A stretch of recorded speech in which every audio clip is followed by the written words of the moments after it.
How's it going, everybody? CJ here, back with another video. Today I'll be doing a first thoughts video, and I'll be doing it on Kalamax, the Stormsire.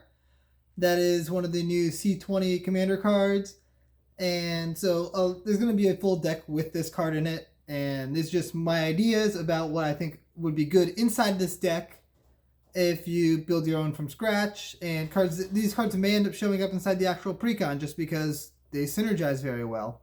So we're just going to get right into this. The first category of cards I want to look at are untappers.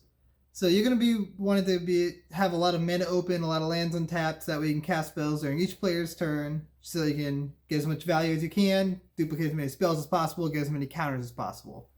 So cards like Seedborn Muse, if you have a way to tap Kalamax at instant speed, is fantastic. Also, Wilderness Reclamation untaps all your lands at your end step, so you have all your mana to play with for the other 3 turns. Reset, very, very good card because you have to cast it on your opponent's turn and untaps your lands. So it'd be the first instant you'd cast, so basically doubles your mana, and then you can cast another spell during that turn with the floating mana if you wanted to. We got Early Harvest. Early Harvest is just instant speed, untap all the basics you control. So if you play a heavy amount of basics, you can generate a lot of mana with this. Just leave 3 untapped, cast it, untap all your mana twice, and you have a lot of extra mana to play with. Then we got like Steen Jellyfish, which whenever you cast a spell during your opponent's turn, whenever you cast your first spell during your opponent's turn, you can tap or untap a permanent.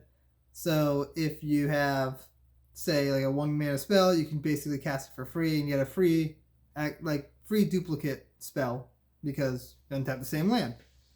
And another good thing with these would be bounce lands and stuff like that tap for multiple mana, because being able to generate more mana is always a good thing.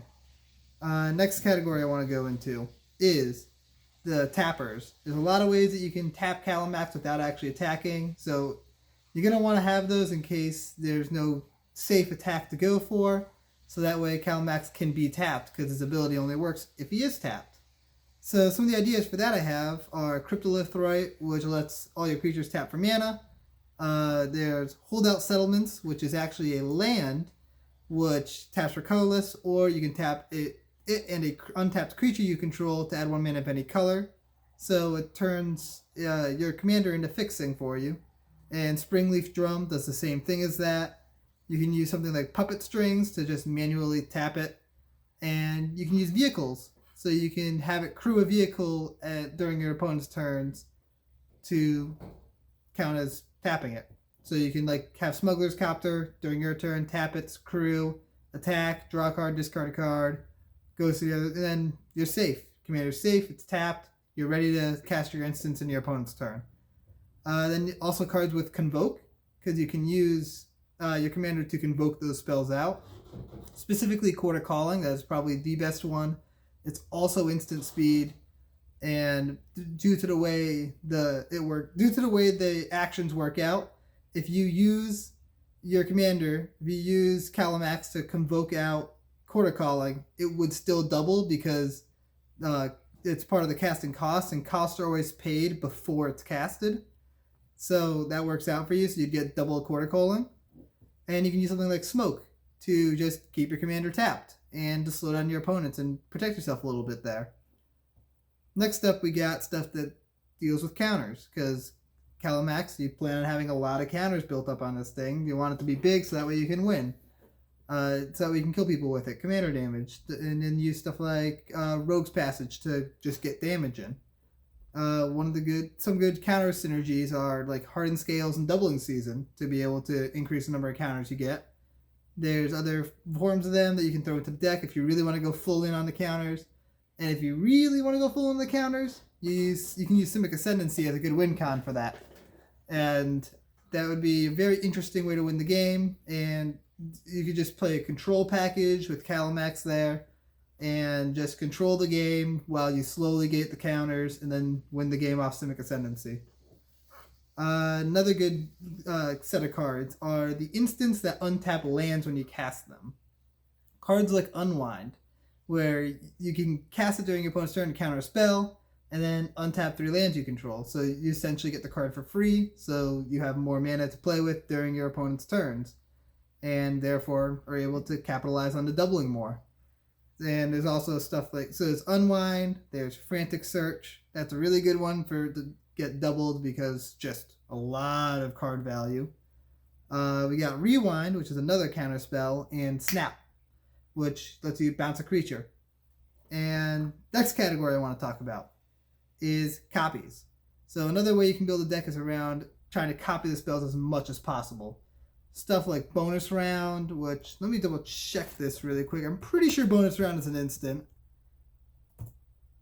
It's a sorcery, so you don't get to copy your Bonus Round. But you can play Bonus Round and then play an instant during your turn, and it'll copy it a bunch of times. Like you get 3 copies of it, so you have 4 total copies of the spell, and you just go nuts. You got stuff like Fork, which is an instant speed one, so that way you can copy your copy spell to get a lot of copies. And you can use another teamer commander like Riku. He's very good inside this deck because he can copy your spells for you too. If you have extra mana, you can just pay an extra 2 mana and copy your spells. And then Primal Amulet, which will flip into Primal Wellspring. That's a land that lets you copy your spells that you cast off of it. Then we got just some good instants that you can throw into this deck. Just some powerful cards that will improve the deck immensely.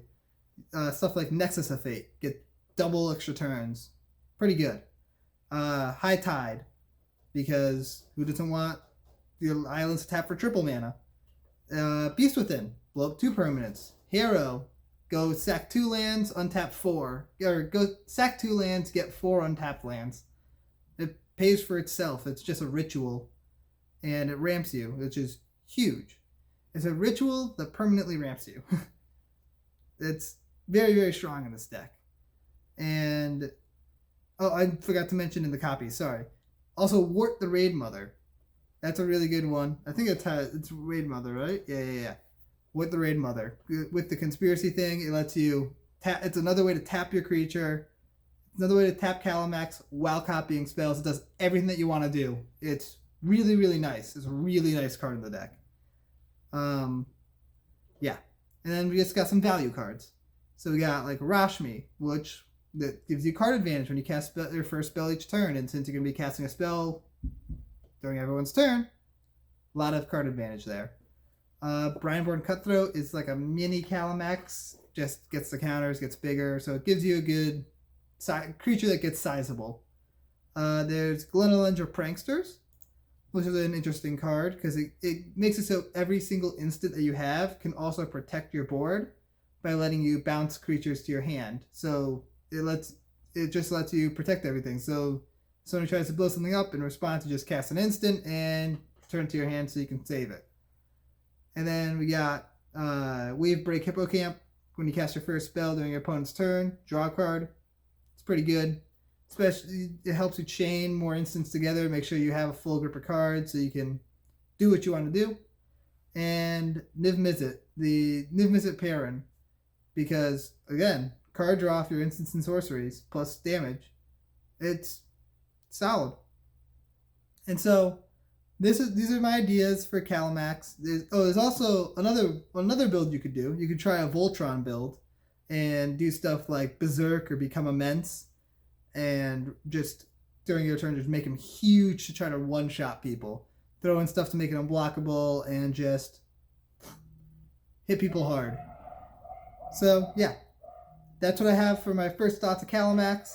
Let me know down below what you guys are thinking. If you guys have any cool ideas for a Kalamax deck, anything that's not in the precon, and this is well before the full precon is released. This is the day Kalamax was spoiled. I'm making a bunch of videos on the day I'm trying to make videos for each legendary creature the day it's spoiled, and posting it the next day.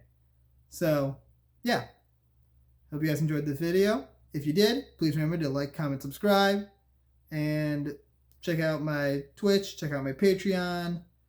Patreon really supports the channel, so that'd be great. You can join the Discord if you do. And during this whole coronavirus pandemic, we're going to be trying to do a bunch of EDH games via webcam. So if you want to be a part of that, hop into the Discord. We'll see you guys next time. Peace out.